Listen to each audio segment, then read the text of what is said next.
It's me, Elsie, and welcome back again to my YouTube channel.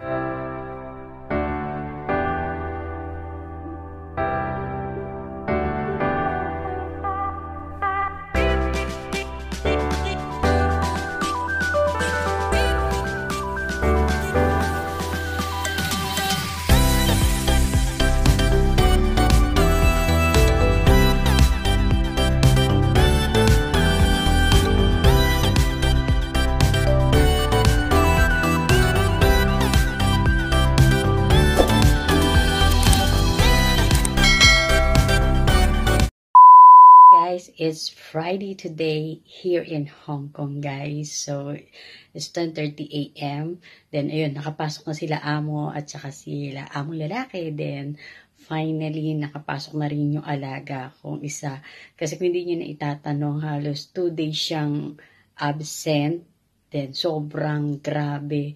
Sobrang nakakapagod lang that time nung andito si Lucas. Kasi syempre, di ba, may baby pa akong inaalagaan. And then, andito rin siya. Gusto niya magpapapag-baby din sa akin. So, ayun. Kaya medyo nakahinga-hinga ako at medyo nakakaluwag. So, ayun. Kaya nga pala ako nag-video today, guys. Kasi hindi tayo makakapag-video this coming Sunday. Dahil hindi ako makakapag-vlog outside. Dahil yun, hindi ako magdi-day off this coming Sunday dahil kagabi, nag-message si amo sa akin, si amo lalaki doon sa may group chat namin, na sabi niya kung okay lang daw ba akong mag-work this Sunday kasi whole day Sunday yata silang wala dahil aattend sila ng wedding. Kaya sabi ko, oo, sige, sure. Sabi ko, mas pabor sa akin yun kasi syempre, di ba, pag lalabas ka, iwas ka gastos, ganyan, o. At least dito, mahalagan yung sahod mo. Pabor na pabor sa akin yun kasi, siyempre, extra ano mo na yun, di ba? Kaya, ayun, kaya sa mga iba din na katulad ko na nandito sa Hong Kong at inoperang kayo ng inyong amo na kung gusto nyong mag-work this Sunday, naku, sunggaban nyo na guys. Kasi bihira sa mga ibang amo dito sa Hong Kong yung yung nag-offer ng ganyan. Tulog na siya. Ay, nagising. Nagising, narinig yata yung boses natin. So, iwan ko muna siya dyan. Linisan ko muna itong ni amo. Ayun lang naman yung AC niya. Ganyan lang kaliit yung AC dito. Hindi katulad doon sa dati namin tirahan sa Wan Chai. Is, siya. Yan lang yung lilinisin ko. Yan.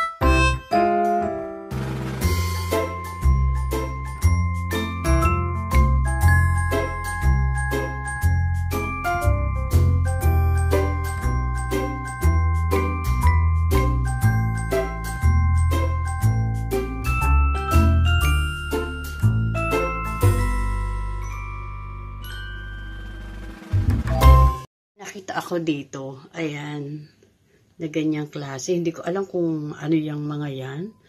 Hindi ko alam kung sinadya ba nila ilagay yan or mga something anik para sa mga pamatay na mga peste-peste o talagang umaano siya dyan. Hindi ko alam kung anong tawag siya. Ayan, parang kala mo kristal na parang jelly, oh. Hindi ko na siya dyan nakikita. Hindi ko lang alam. Hindi ko lang inaalis kasi baka mamaya nilagay nila talaga dyan para sa mga pamatay sa mga peste-peste ba. Kasi dito, yung bago kami lumipat dito, may nakita ako mga parang gumagalaw-galaw dito. Tapos, inisprayan ko lang siya ng Dettol. Ayun, medyo kumitas. Dito nga, humid na naman. So, pagka humid, guys, ganito nangyayari sa mga, nila, sa mga wall nila. Nakaroon siya ng mga black mark na ganyan, no. Ayan, oh. So, pag inano ko siya, oh. So, kahit na anong linis ko, pag dumadating yung humid, nagiging ganyan siya. Ayan, oh. Nakikita nyo yung mga black mark na yan, oh. Yan, oh. So, nagiging ganyan siya, no. Ayan, oh. Pag yun ang punasan mo, nagmamark na talaga siya. Hindi lang dito sa ano, kasi ito bahay to ng tita niya, no? Ayun, no, nagkakaroon siya ng black mark. Pagka tinanong ko siya, nawala naman. Kasi ganyan pagka humid eh. Nagkakaroon siya ng black mark. Nasan guys, no? Ito mo ha. Ayan. Ayan, no, nawala na siya. So, ayan siya, oh. So, nagkakaroon siya ng mga spot-spot na ganyan. Or, yung mga spot-spot na yan, eh, talagang kulay na ng semento yan. No? Nagkakaroon din siya. Ayan yung nangyayari, oh. Ayan na siya, oh. Pansinin nyo, ayan, oh. And then, meron pa rito. Yan nangyayari sa kanya. Pagka nagkaka-humid. So, no? Parang, kahit na, kaya pala wala, hindi na sila naglagay ng ano, hindi na sila nagpaint nung lumipat kami rito. Kasi nagkakaganyan na siya. Pagka humid, gumaganyan na siya. Weather for today, medyo gloomy siya. Kahapon, medyo sunny. Ganitong oras, sunny na siya kahapon. And today is medyo gloomy yung sa labas. Hindi mo alam kung uulan or something. Yan, dito banda sa way na yan, it's papunta na yan doon sa may ano. Diyan dumadaan yung bus galing dito sa loob. Papunta sa pinaka main road. Yan. Hindi lang kita dito. Pero may daan dyan. Ayan o. Alaga ako, gising ka. Kinausap ko, kala mo. Sa 4 months na yung alaga ako, guys. Dito yung baby ni Amo. Sa 4 months na siya. Ay, pinaglalaro ko muna siya. Hindi naman siya gutom kasi pinag-daddy ko na siya. Pinag-tinimplahan ko na siya ng gatas. And then, na-change ko na siya ng diaper. Kaya okay lang kahit na magkisigaw siya doon. At least hindi gutom yung bata. At saka, alam natin kung paano. Naglalaro-laro lang naman siya doon.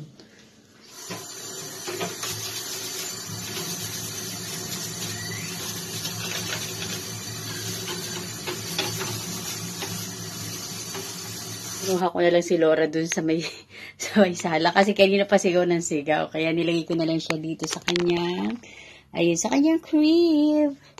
Ayun. So dito siya natutulog sa kwarto nila Amo. Paggabi sa akin si Lucas. And then meron naman silang camera pagka once na ano. Ayan. May camera naman sila dito. Ayan. Noong una, gamit na rin dito ni Lucas. Pero, ngayon, syempre, buti ka mo. Andiyan pa, buo pa siya. Si Laura na gumagamit. Yan. Siya nang start. Siya nag-play na din siya. Hello. Hello. Tita niya nagregalo nito eh. Kala mo naiintindihan ako. Pero nakakaintindi naman talaga siya. Pag naiiwanan ko, yan, mag-iiyak na siya. So, 4 months old na siya. Kaya, medyo medali-dali pa sa akin. Pero pagka once na naging siguro nakakagapang na or nakakapaglakad na, medyo mahirap na talaga. Kasi ayan yung babantayan mo talaga, tutukot talaga. So sa ngayon, diyan muna siya sa kunan niya, nakahiga. Then dinala ko na siya rito habang naglilinis ako dito sa kwarto nila Amo. Sipan ko kung maglalaba ako ngayon kasi kunti pa lang nung labahan nila. Naglaba naman ako kahapon. Tapos parang ngayon, parang medyo madami-dami siya sa paningin ko. Pero parang konti, alam mo yun. So, iniisip ko kung lalabhan na ba kita or bukas. Nakakonti. Kaya iniisip ko kung lalabhan ko na ba siya or bukas pa. Kasi pag si among babae, ayaw niya nung konti lang. Tapos lalaban mo. Siyempre nga naman magastos sa sabon, magastos sa kuryente. Pero kung si lalaki, naku, kahit isang peraso lang yan, lalaban niya. Lalo pagkagabi, magugulat na lang ako. Kinabukasan may mga nakasampay na. Kaya pinag-iisipan ko. So, bukas, ngayon ba? Or bukas na lang? Bukas na lang katalabhan para Saturday bukas, walang pasok. Maisabay yung mga sinuot nila ngayon. Yeah, bukas na lang katalabhan. At least nakakatulong. Kasi last bill namin, hindi naman last bill. So, nakaraang bill namin, nagugulat sila dahil umabot ng 600 yung bill nila. Then, nag-check sila, ano mga ganyan-ganyan. Yung kasi si lalaki, pagka andito si lalaki, alam mo yun, tamang linis, tamang ganito. Bisa magugulat ka, napakakintab nung mga kaldero namin.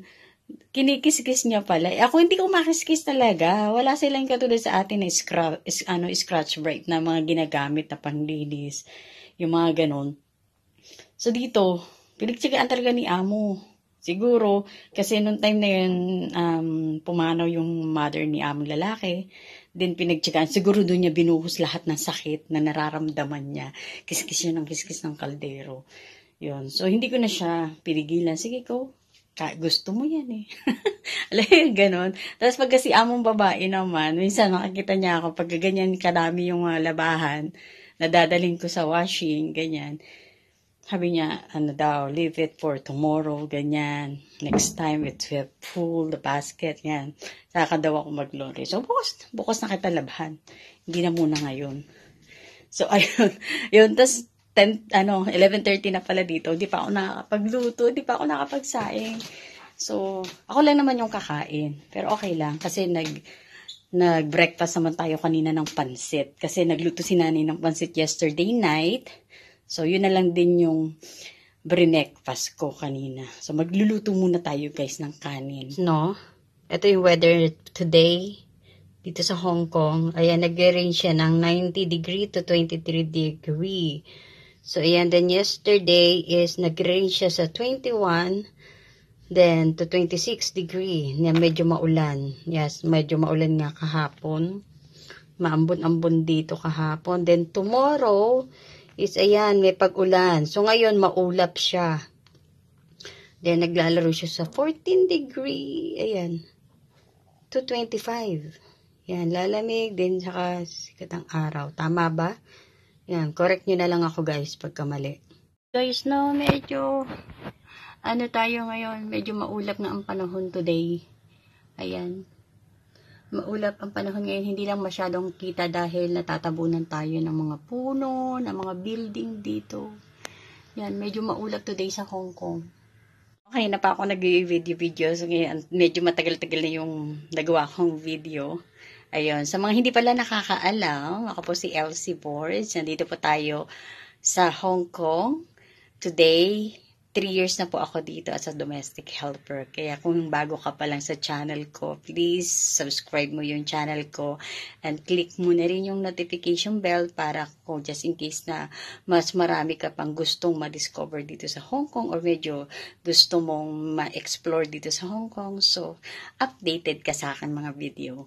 Nandito ako, naglilinis ako nung AC namin sa kwarto dito ni Lucas. Nagulat ako pag open ko ng kortina. Ito na yung nabungarang ko. Ayan yung nabungarang ko. Nagkaroon ng crack yung salamin dito sa kwarto. So, bago lang to guys. Baga, nung unang lipat namin dito, wala tong crack. Then, parang bago lang siya. Hindi ko alam bakit siya nag-crack. Wala namang bumato. Kasi dati, sa kabilang kwarto, may crack din siya, pinaayos ni Amo. Tapos ngayon, nakakita ako ng bagong crack. Hindi ko alam bakit siya nagka-crack. So, may message ko na lang si Amo na may crack dito. Ayan o. Nagka-crack siya dyan. Nakakagulat, bakit kaya biglang nagka-crack yung salamin dito? Dati kasi, bago kami lumipat dito, doon sa kabilang kwarto naman, yung merong basag na salamin.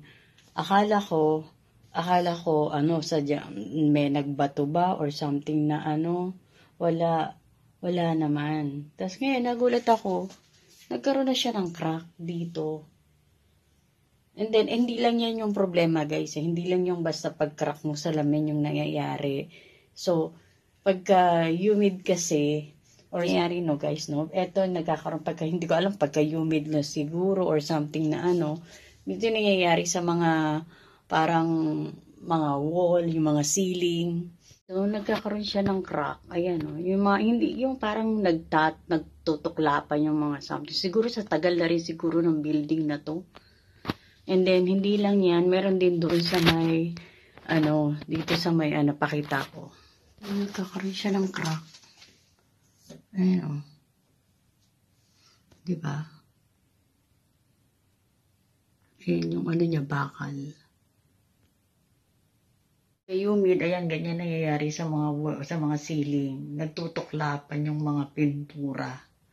Sa hirap talaga pagka humid. So, ayan pa siya o. Siguro sa tagal na rin ito, nagkakaganyan na siya pagka humid. Ayan o. Pagka humid naman talaga, ganyan. So, nagkakaroon siya ng nagmo-moist siya. Then, ayan. Kaya, nadodoble din yung trabaho namin pagdating ng humid. Message ko na si Amo. Sabi ko, na merong crack tong salamin dito sa dito sa may kwarto ni Lucas. And then sabi niya nga, magpapadala na lang daw siya ng magpipix niyan. So, ayun. Kaya medyo ingat-ingatin. Kasi nga gulat ako, pagbukas ko ng bintana, ayan na siya, ng kurtina. May kurtina siya, kaya posibleng paano siya mababato ni Lucas. Tapos may mga nakalagay pa dito, kaya hindi siya basta-basta mababasag ni Lucas. Ayun lang, hindi ko alam kung paano nangyari. So, na ng hapon dito. So, ngayon pa lang ako kakain ng lunch. And then, ayun, nagluto lang ako kanina. Ayan, tapos mayroon tayong rice and some chicken here. And then, meron tayong choy sam. Yan, sa mga taga Hong Kong dito, alam nila yung choy sam. So, nag-lunch lang ako ng choy sam. Ito, lunch tayo ng choy sam para may partner tayo dito sa ating chicken barbecue with rice. Ayan guys, so, pinatong ko lang yung chicken dito sa kanin para instant, mainit na rin yung chicken. Kumbaga sa Bisaya, tinumbaw ko yung sudan ko sa ibabaw ng kanon. Gusto ko lang yung rice cooker namin na gustong-gusto ko talaga tong rice cooker na to. Kasi bago lang tong rice cooker na to eh. So, nakailang palit na kami ng rice cooker. Yung una rin, nung unang salta ko rito. Maliliit lang yung mga rice cooker nila nung unang dating ko. Maliit lang talagang parang kumbaga sa atin. Sa Pilipinas, parang pang 2-person lang talaga siya. Tapos ngayon, medyo malaki-laki na yung binili ni nanay. Medyo pang 3 kilo. Kasi yung una, pang 2 kilos lang siya. So, hindi siya pwedeng sobrahan. Tapos, eto, flex ko sa yung rice cooker namin. Cooker namin, guys. Ayan, Toshiba siya. Then, ayan, pang ano na siya, pang maramihan. Malakihan na siya. Tapos, ayan, naka-warm siya. So, pag hindi mo pinatayan, so, nagiinit pa rin yung kanin niya and then may time siya. Tapos dito, pag mag-i-start kang mag-cooking at hindi ka naman nagmamadali, pwede siya rito. Pero kung gusto mo naman ng quick cooking, ayan, dito siya. Siguro, saglit lang maluluto na siya. Wala naman difference, same pa rin ng pagkaluto ng kanin niya. So, kakancel ko siya. Tama mo guys, yan. Yan, pagka dito, hindi ka nagmamadali. Pag dito, gusto mong quick, and then warm, gusto mo lang mag-init, and then, ayun lang. Yan, tapos ano na, so cancel na natin siya dahil nakapagluto na. Then, ayan, may time din siya. So, ayan, Toshiba, baka naman.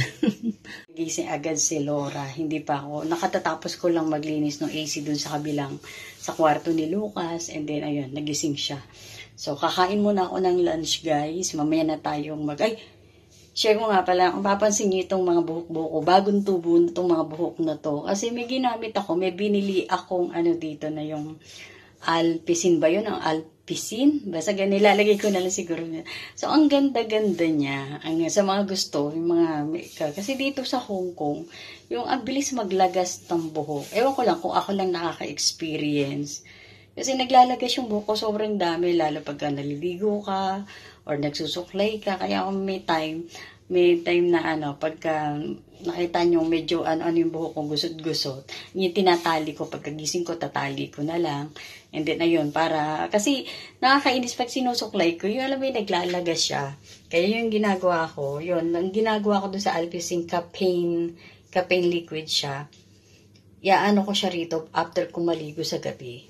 So, ibababad ko siya rito. Nakababad lang siya magdamag. And then, ayun, ang bilis niyang tumubo, oh. Sabi naman daw doon is for strongest, daw yun. Baga magliles yung paglalagas ng buhok mo. So, from Germany siya. And then yan, nakita ko siya, nagkakaroon siya ng mga bagong tubo. Ang bilis nga.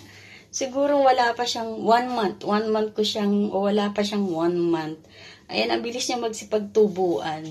So, nagkakaroon siya ng bagong hair. Kasi, yun, basta sobrang dami kong maglagas ng buhok talaga. So, ayun lang muna guys, no? Balikan ko na lang kayo ulit mamaya. Pagka after ko ng lunch. Hey guys, ayun, binilan ako ng milk tea. So, may bababa na ako kasi suntuin ko si Lucas. So, pinaiwan niya na si Laura kasi tulog.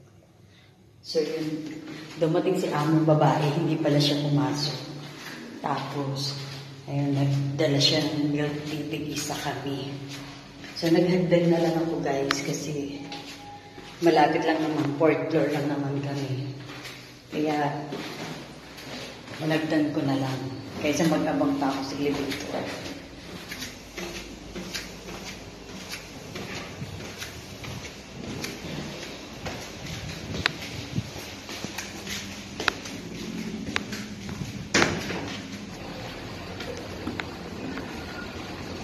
So, medyo gloomy nga yung weather today guys. So,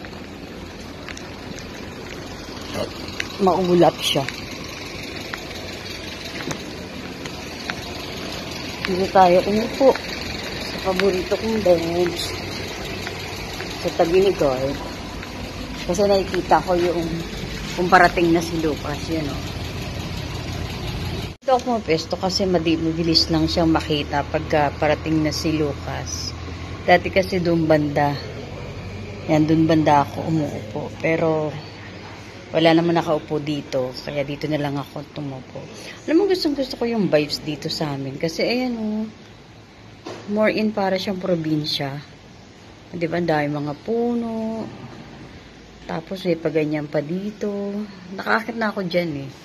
Medyo para siyang garden sa taas. Yan. Tatayuan na naman yung mga buhok ko. Mga bagong tubo kasi yan eh. Oh. Cute. Buti nga kamo dumating si Amo. Kasi pag hindi dumating si Among babae, dadalhin ko sa baba si Laura. So, ano ko siya, itutrolly ko siya din. Ayun, pareho kami. Ganun pagka every Friday. Every Friday, pag hindi pumupunta yung nanay ni Amo, yan, kami ni Laura yung bumababa. So, sinasama ko yung baby pagka sunduin namin dito sa tapat ng building namin si Lucas. Ito lang naman yung building namin, ayan o. Yan, dyan yung building namin. Kaya, pagbaba mo, ayan na, waiting ka na lang. Dito na mismo yung babaan namin. Ito na kagad o. Ito na kagad yung parking, o yung babaan, istapan ng mga sasakyan. Tapos ito lang yung building namin. Yan. So dito lang kami. Tapos ayan. So minsan nakaakyat ako dyan. Medyo nakakahinga lang. Alang pagka umakyat ka dyan. Kasi pataas. Pataas kasi yung ano na yan eh. Ayan. So pataas siya. Kaya medyo nakakahingal. Dadatingan ng ibang school bus. So, mamaya padating ni Lucas, mga 10 minutes o 5 minutes pa. Wala ba ako? And then, nag-leak yung washing. Sobra sigurong dami nung nalagay ko. Siya. Kasi puro siya bedsheet. Tsaka yung blanket ni Lucas. Guys, ang fried rice. Ayan. And then, luto na rin yung kanin ko. Ipagsasama-samahin ko na lang dyan. Yung kanin. So, yan. Pagsasama-samahin ko lang siya.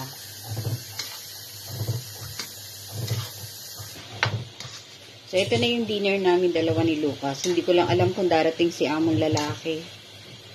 At dito siya magdi-dinner. Pero mamaya-maya na kami kakain kasi 6:25 pa lang naman. Nga guys, dito ko naputuloy yung vlog ko. Then, kasi baka mamaya parating na si Among lalaki. Then, mamaya-maya kakain na rin kami ni Lucas. So, binuksan ko muna yung TV para makapaglibang yung bata. So, 10 minutes lang naman pagka nag-open ako ng TV. So, ayun lang.